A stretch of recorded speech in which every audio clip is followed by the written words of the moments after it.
প্রিয় শিক্ষার্থীরা, আশা করি তোমরা ভালো আছো। আমি মোহাম্মদ মঈন রশিদ, সহকারী অধ্যাপক রসায়ন।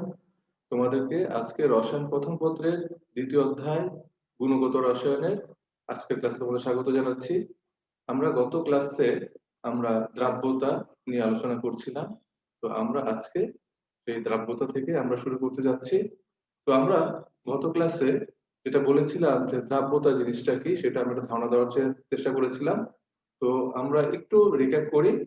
দ্রাব্যতাটা ছিল আমরা একটা নির্দিষ্ট তাপমাত্রায় আমাদের 100 গ্রাম দ্রাবক পানি এর সম্পৃক্ত কোনো দ্রব্যের সম্পৃক্ত দ্রবণ তৈরি করতে চাই, তাহলে আমরা যে পরিমাণ গ্রাম এককে দ্রবীভূত করে সম্পৃক্ত দ্রবণ প্রস্তুত করব, সেই সংখ্যাটাই হবে ভর প্রকাশক সংখ্যাটাই হবে দ্রাব্যতা। নির্দিষ্ট তাপমাত্রা 100 গ্রাম দ্রাবকে কোনো দ্রব্যের সম্পৃক্ত দ্রবণ প্রস্তুত করতে যত গ্রাম দ্রব্য প্রয়োজন তার ভর প্রকাশক সংখ্যাকে বলা হয় দ্রাব্যতা।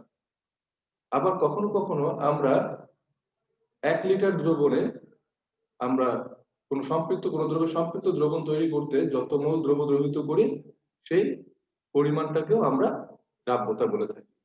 তাহলে সেই ক্ষেত্রে দ্রাব্যতার একক মোল পার লিটার হয়ে থাকে। আমরা সাধারণত দ্রাব্যতার ক্ষেত্রে আমরা স্বল্প দ্রবণীয় যৌগের আলোকে সংখ্যাটা আমরা দিয়ে থাকি। আমরা দেখেছি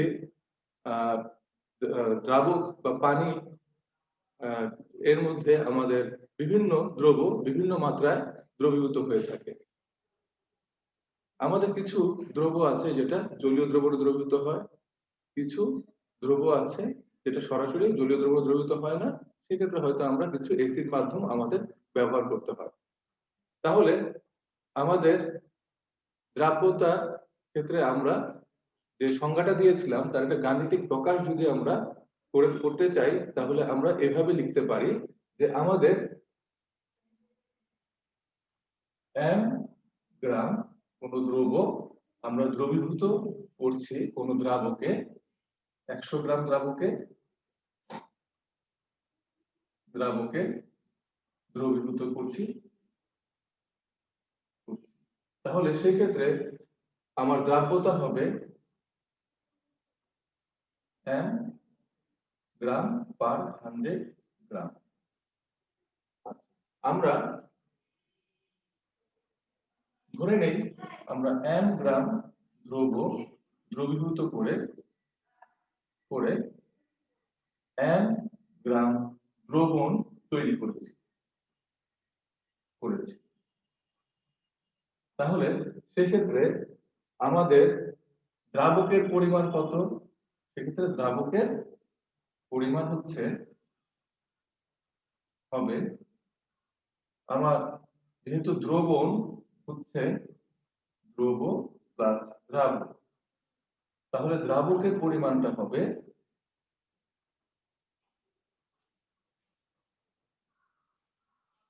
দ্রবণ থেকে দ্রব্যের ভর আমরা বাদ দিলে আমাদের দ্রাবকের পরিমাণটা আমরা পেয়ে যাব।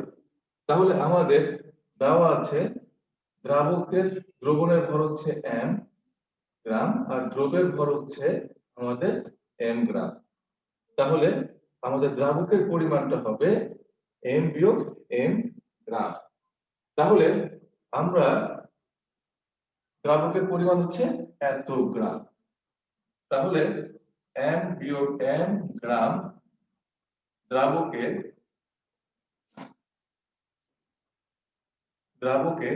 দ্রব্য আছে বা দ্রবীভূত আছে আমার কতটুকু m গ্রাম।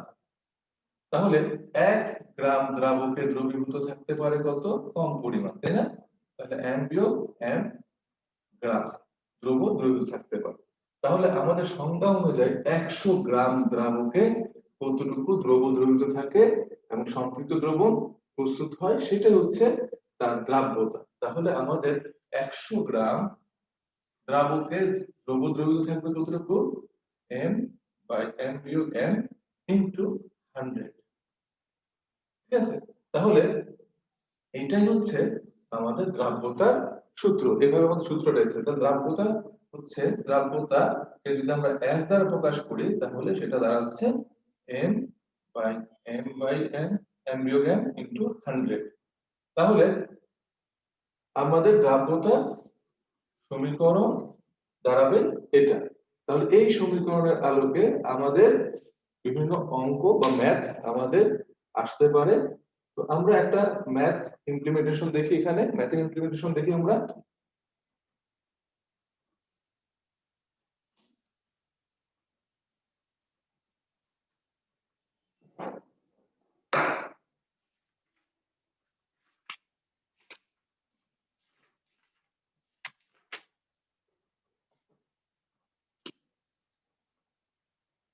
আচ্ছা, আমাদের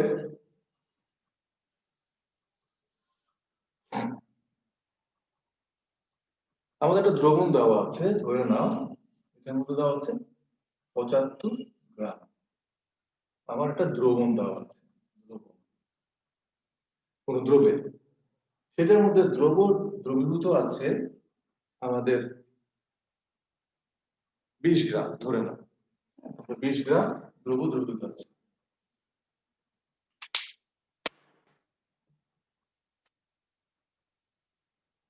গ্রাম দ্রবীভূত আছে। তাহলে এই দ্রবণটা দ্রাব্যতা কত? এই দ্রবের দ্রাব্যতা S is equal to what? আমাকে যদি বের করতে বলা হয়, তাহলে আমাদের দ্রাব্যতার সমীকরণ ব্যবহার করে আমরা ওই দ্রবের দ্রাব্যতাটা আমরা বের করতে পারবো। তাহলে আমাদের দেওয়া আছে কি, আমাদের সূত্রটা কি ছিল? দ্রাব্যতা S is equal to m বিয়োগ n, দ্রাবকের ভর, এটা হচ্ছে দ্রবের ভর, এটা হচ্ছে দ্রাবকের ভর ইনটু 100। তাহলে আমাদের দ্রবের ভর কত দেওয়া আছে? আমাদের দ্রবের ভর বা পরিমাণ দেওয়া আছে m, দেওয়া আছে 20 গ্রাম, আর দ্রবণের ভর যেটা m, বড় হাতের n, সেটা হচ্ছে দেওয়া আছে 75 গ্রাম দেওয়া আছে। আর তাহলে আমাদের দরকার কি? আমাদের দরকার হচ্ছে দ্রাবকের ভর। তাহলে দ্রাবকের ভর সেটা কি আমরা বলেছি m বিয়োগ n, সেটা হচ্ছে আমরা 75 থেকে 20 গ্রাম আমরা বাদ দেব। তাহলে আমাদের এখন ডাটাগুলো আমরা বসায় দিই। তাহলে বসায় দিলে আমরা যেটা পাবো সেটা হচ্ছে, আমাদের হিসাব করলে আমরা যেটা পেয়ে যাচ্ছি সেটা হবে এরকম। আমরা এখন সমীকরণটায় বসায় দিই, এখানে m এর মান, এখানে আমাদের দ্রাবকের মানটা বসায় দিই। তাহলে s এর ভ্যালু চলে আসবে আমাদের 100। আমরা যদি ক্যালকুলেশন করি তাহলে আমরা পেয়ে যাব অনেকটা 36.36। তাহলে দ্রাব্যতাটা আমার হবে, s এর ভ্যালু দাঁড়াচ্ছে এই পরিমাণ। তাহলে দ্রাব্যতা আমাদের এত গ্রাম পার 100 গ্রাম, এত গ্রাম পার 100 গ্রাম। হ্যাঁ, এটার এককটা হচ্ছে গ্রাম পার 100 গ্রাম। তাহলে আমরা দ্রাব্যতা আমরা নির্ণয় করতে পারি যদি সেই দ্রবণের ভর এবং দ্রবের ভর দেওয়া থাকে, অথবা দ্রবের ভর এবং দ্রাবকের ভর দেওয়া থাকে, তাহলে আমরা দ্রাব্যতা সহজেই বের করতে পারব।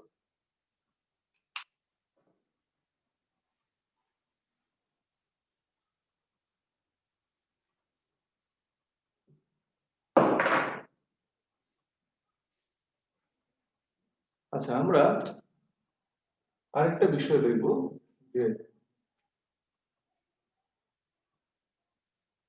আমাদের লবণগুলো আমরা বলেছিলাম, যে যৌগগুলো বলেছিলাম আমরা, কিছু হচ্ছে স্বল্প দ্রবণীয় এবং কিছু হচ্ছে তীব্র তড়িৎ বিশ্লেষ্য। আমরা সাধারণত স্বল্প দ্রবণীয় যৌগগুলোর ক্ষেত্রে আমরা দ্রাব্যতার সংজ্ঞাটা দিয়ে থাকি। তো আমাদের দ্রাব্যতা গুণাঙ্ক যে বিষয়টা আছে সেটাও আমরা সাধারণত স্বল্প দ্রবণীয় যৌগের আলোকে আমরা দিয়েছিলাম। তো দ্রাব্যতা গুণাঙ্ক একটা গুরুত্বপূর্ণ বিষয়।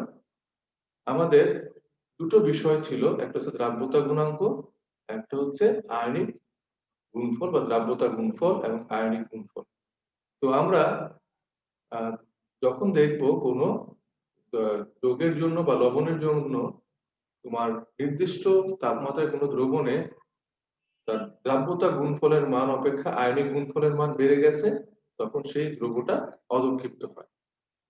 তো আমাদের দ্রাব্যতা গুণফলের ক্ষেত্রে আমরা স্বল্প দ্রবণীয় যৌগের আলোকে আমরা বলে থাকি যে নির্দিষ্ট তাপমাত্রায় কোনো স্বল্প দ্রবণীয় যৌগের সম্পৃক্ত দ্রবণে উৎপন্ন আয়নগুলোর সর্বোচ্চ ঘনমাত্রার সর্বোচ্চ আয়নীয় ঘনমাত্রার গুণফল এর মান হচ্ছে তার দ্রাব্যতা গুণফল। তাহলে দ্রাব্যতা গুণফল একটা নির্দিষ্ট তাপমাত্রা একটা নির্দিষ্ট যৌগের জন্য নির্দিষ্ট। আর আমরা জানি তাপমাত্রা বৃদ্ধি করলে আস্তে আস্তে দ্রাব্যতা বৃদ্ধি পাবে এবং ওই দ্রবণে দ্রবের ঘনমাত্রা বৃদ্ধি পায়। কিন্তু আমাদের তাপমাত্রা সাধারণত কক্ষ তাপমাত্রায় চলে আসে এবং সেটা স্ট্যাবিলিটি অর্জন করে। তাহলে আমাদের কক্ষ তাপমাত্রায় কোনো যৌগের দ্রাব্যতা গুণফল বা আয়ন সমূহের ঘনমাত্রার গুণফল একটা নির্দিষ্ট, যেটাকে আমরা দ্রাব্যতা গুণফল বলে থাকি। তো এখন আমি তাপমাত্রা বৃদ্ধি করে যখন কোনো যৌগের দ্রাব্যতা বৃদ্ধি করে ফেলছি, অর্থাৎ দ্রবণে আয়নের পরিমাণ বৃদ্ধি করে ফেলছি, এবং সেই দ্রবণটা যখন আবার কক্ষ তাপমাত্রায় চলে আসবে, তখন সেই অবস্থায় দ্রবণে দ্রবীভূত আয়নের পরিমাণ বেশি থাকে। অর্থাৎ আয়ন সমূহের যে ঘনমাত্রা আছে তার ঘনমাত্রাগুলো ক্যাটায়ন আয়নের যে ঘনমাত্রা পাবো, সেই ঘনমাত্রার গুণফলের মানটা ওই নির্দিষ্ট তাপমাত্রা কক্ষ তাপমাত্রায় যে পরিমাণ তোমার আয়ন উপস্থিত থাকতে পারে দ্রবণে, সেই আয়নের ঘনমাত্রার তুলনায় বেশি হয়ে যায়। তখন আমাদের এই আয়নগুলো তখন আর দ্রবণ থাকতে পারে না, তখন তারা অধঃক্ষিপ্ত হয়।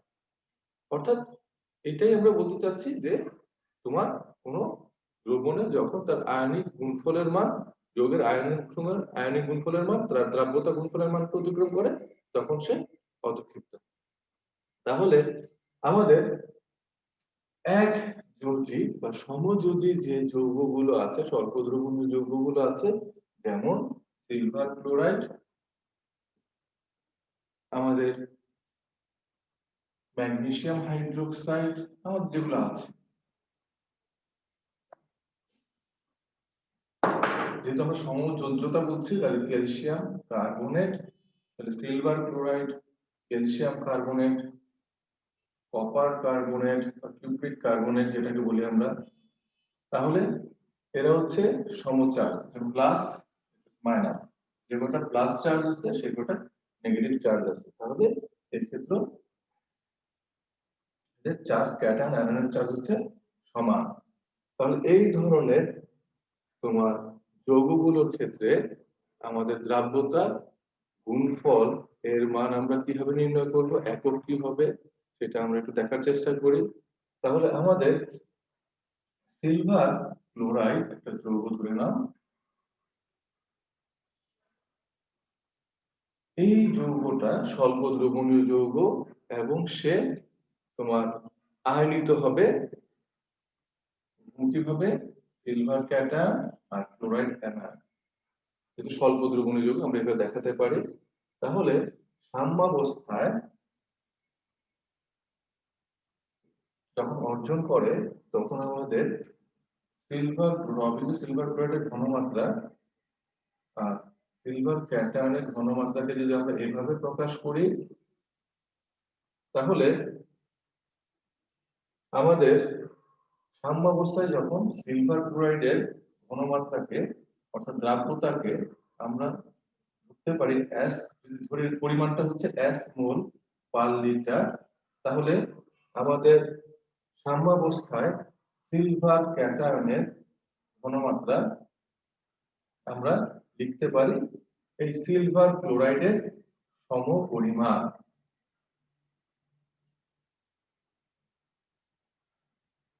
ঘনমাত্রার সমপরিমাণ দেখো, যদি আমরা চিন্তা করি 1 মোল সিলভার ক্লোরাইড এর সাথে সাম্যাবস্থায় আছে 1 মোল সিলভার ক্যাটায়ন এবং 1 মোল ক্লোরাইড অ্যানায়ন, অর্থাৎ ঘনমাত্রা আমরা সমান বিবেচনা করতে পারি। অন্যভাবে চিন্তা করি, সিলভার ক্লোরাইড থেকে 1 মোল বিয়োজন করলে 1 মোল সিলভার ক্লোরাইড থেকে বিভাজনের ফলে 1 মোল সিলভার ক্যাটায়ন 1 মোল ক্লোরাইড অ্যানায়ন তৈরি হচ্ছে। তাহলে ঘনমাত্রা দ্রবণে সমপরিমাণ থাকছে বিবেচনা করতে পারি আমরা।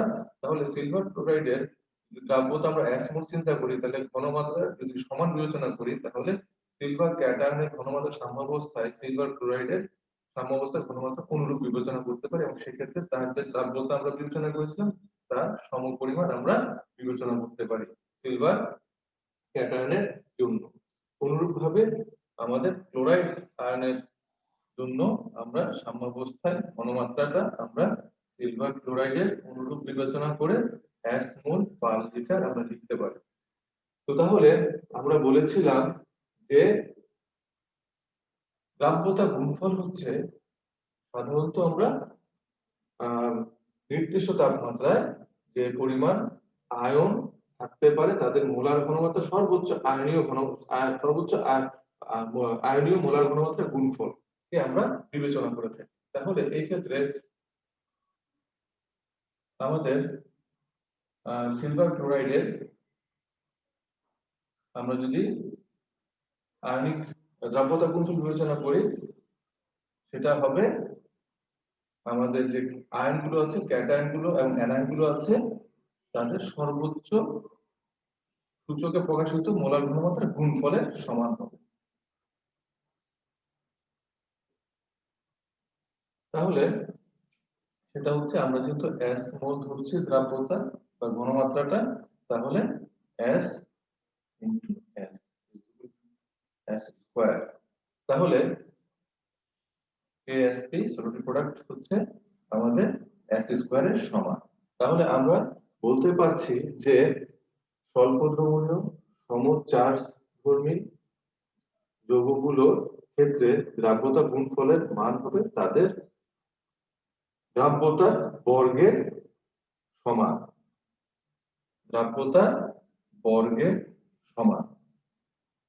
তাহলে এই ক্ষেত্রে একক হিসেবে দাঁড়াচ্ছে আমাদের, যেহেতু দ্রাব্যতাকে আমরা বলছি মোল পার লিটার, তাহলে আমার সমচারধর্মী যৌগগুলোর জন্য দ্রাব্যতা গুণফলের একক দাঁড়াবে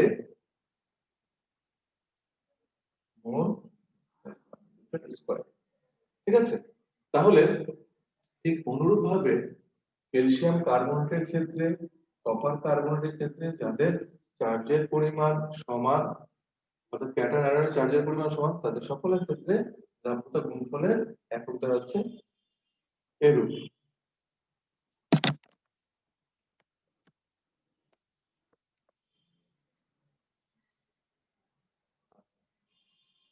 তাহলে ঠিক একইভাবে আমরা পরবর্তীতে দেখাতে পারবো যে আমাদের সমচারধর্মী নয় এরকম যৌগগুলোর ক্ষেত্রে দ্রাব্যতা গুণফলের একক কেমন দাঁড়ায়, কারণ একটা এমসিকিউ তো তোমাদের আসতে পারে। তো সেক্ষেত্রে আমাদের যদি এটা হয়ে থাকে, ধরো ম্যাগনেসিয়াম হাইড্রোক্সাইড, তাহলে এই যৌগের ক্ষেত্রে আমাদের দ্রাব্যতা গুণফলের এককের মান দাঁড়াবে আমাদের মোল, এরকম। যদি এটা ফেরিক হাইড্রোক্সাইড হয়ে থাকে,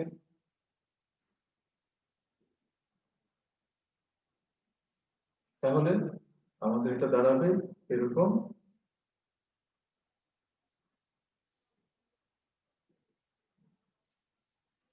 তাহলে আমরা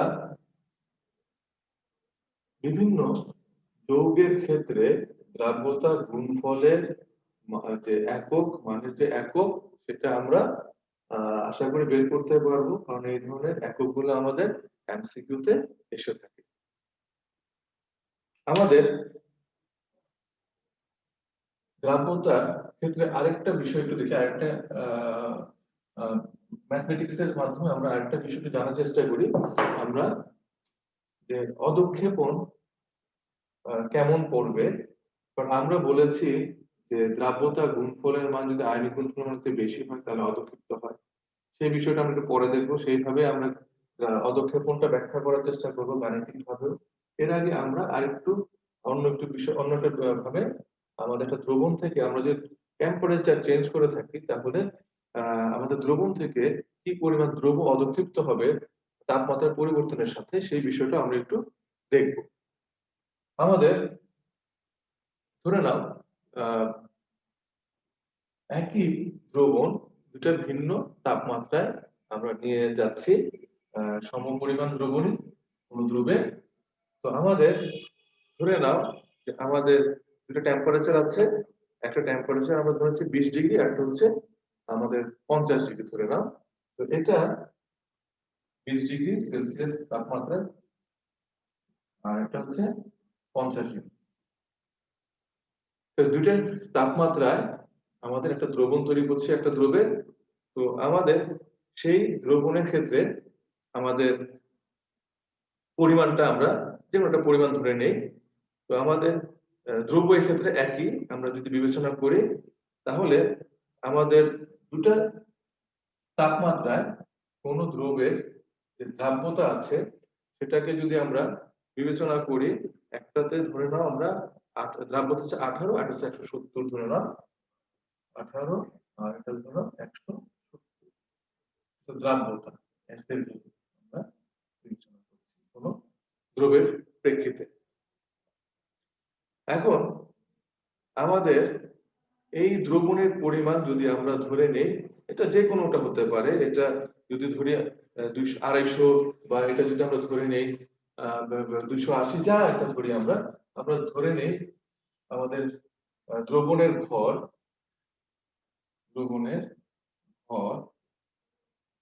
বা এম এর পরিমাণ যদি আমরা ধরে নেই 250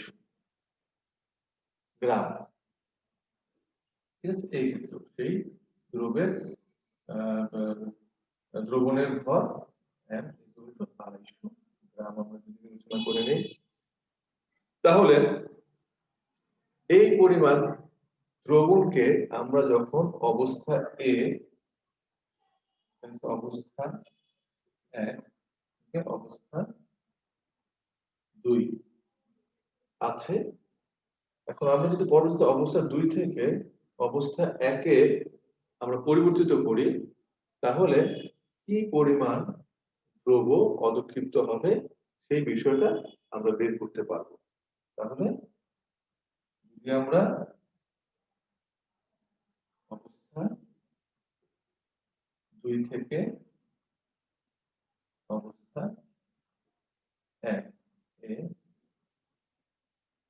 পরিবর্তিত করি, তবে দ্রবণ কি পরিমাণ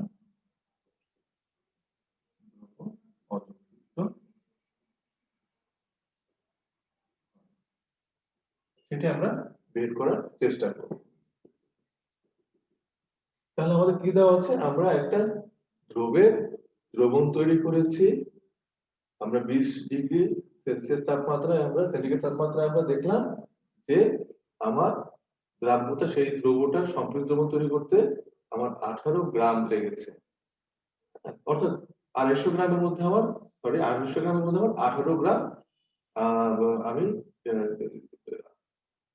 দ্রবণটা হচ্ছে 250 গ্রাম, আর সেক্ষেত্রে দ্রাব্যতা হচ্ছে আমার 18, অর্থাৎ পার 100 গ্রামে আমার 18 গ্রাম ডিজলভ আছে। ঠিক একইভাবে আমার 50 ডিগ্রি সেলসিয়াসে আমি আরো বেশি পরিমাণ দ্রবীভূত করতে পেরেছি। সেক্ষেত্রে আমার দেখা যাচ্ছে পার 100 গ্রামে আমার 170 গ্রাম আমি দ্রবটি দ্রবীভূত করতে পেরেছি।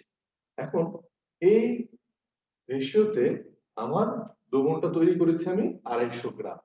এখন এই 250 গ্রাম দ্রবণকে আমি যখন 50 ডিগ্রি সেলসিয়াস থেকে আমি যখন তাপমাত্রা কমায় আমি নিয়ে আসছি, তখন অবশ্যই আমার কিছু পরিমাণ দ্রব্য অধঃক্ষিপ্ত হবে।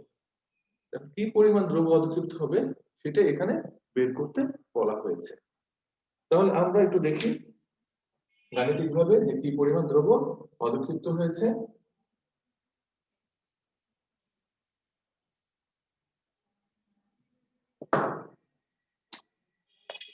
তাহলে দেখো আমাদের দ্রাব্যতা দেওয়া আছে কত, দেওয়া আছে 20 ডিগ্রি সেলসিয়াস তাপমাত্রায় আমাদের 18 দেওয়া আছে, মানে গ্রাম পার 100 গ্রাম। আর এখানে 50 ডিগ্রি সেলসিয়াসে আমার দেওয়া আছে 170 গ্রাম পার 100 গ্রাম। তাহলে আমি যখন উচ্চ তাপমাত্রা থেকে নিম্ন তাপমাত্রায় নিয়ে আসব, তখন অবশ্যই সেই তাপমাত্রায় আমার দ্রব কম দ্রবীভূত থাকবে। তাহলে 100 গ্রামে আমার সর্বোচ্চ 20 ডিগ্রি সেলসিয়াস তাপমাত্রা সর্বোচ্চ 18 গ্রাম ডিজলভ থাকতে পারে, তাই তো? তাহলে আমার অদক্ষিপ্ত হয়ে যাবে কি পরিমাণ? তাহলে আমাদের অদক্ষিপ্ত হয়ে যাবে 170 থেকে 18 গ্রাম বিয়োগ করলে আমাদের যে পরিমাণটা আসবে সেটা 152 গ্রামের মতো আসবে। তাহলে 152 গ্রাম আমাদের অদক্ষিপ্ত হবে। তাহলে সেটা আমরা লিখব যে অবস্থা 2 থেকে যখন 1 এ রূপান্তর করা হবে, অথবা তাপমাত্রা 50 ডিগ্রি সেলসিয়াস থেকে 20 ডিগ্রি সেলসিয়াসে হ্রাস করলে প্রতি 100 গ্রাম দ্রাবক হতে দ্রব অদক্ষিপ্ত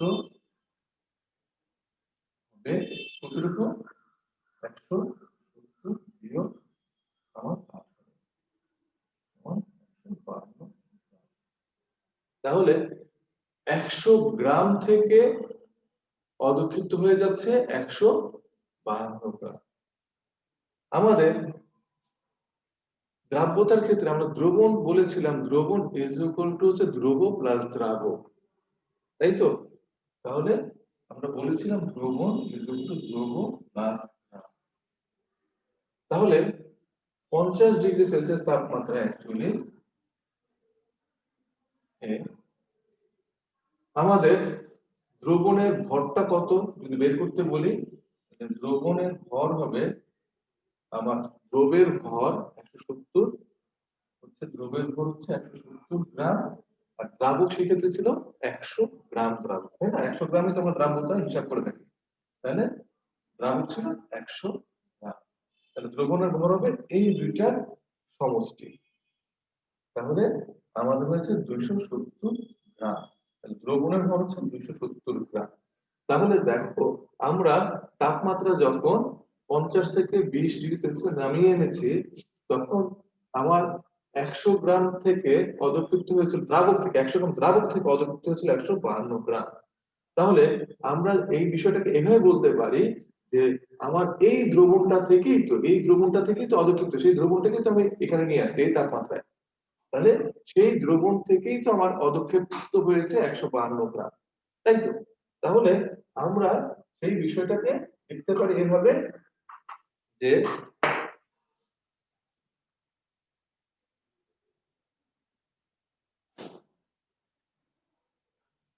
270 গ্রাম থেকে আমার অদক্ষিপ্ত হবে আমার 152 গ্রাম, তাই তো? তাহলে 270 গ্রাম দ্রবণ হতে অদ্রব অদক্ষিপ্ত হয়,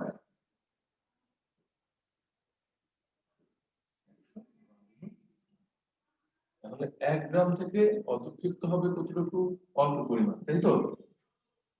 270 গ্রাম দ্রবণ। তাহলে আমাদের দ্রবণটা কতটুকু ছিল? আমাদের দ্রবণটা ছিল 250 গ্রাম দ্রবণ। তাহলে 250 গ্রাম দ্রবণ হতে দ্রব অদক্ষিপ্ত হবে কতটুকু? বেশি পরিমাণ অদক্ষিপ্ত হবে, তাই তো? 250 গ্রাম 270 গ্রাম দ্রবণ। তাহলে আমাদের হিসাব করলে আমরা দেখতে পাবো যে আমাদের আহ অদক্ষিপ্ত দ্রবের পরিমাণ আসবে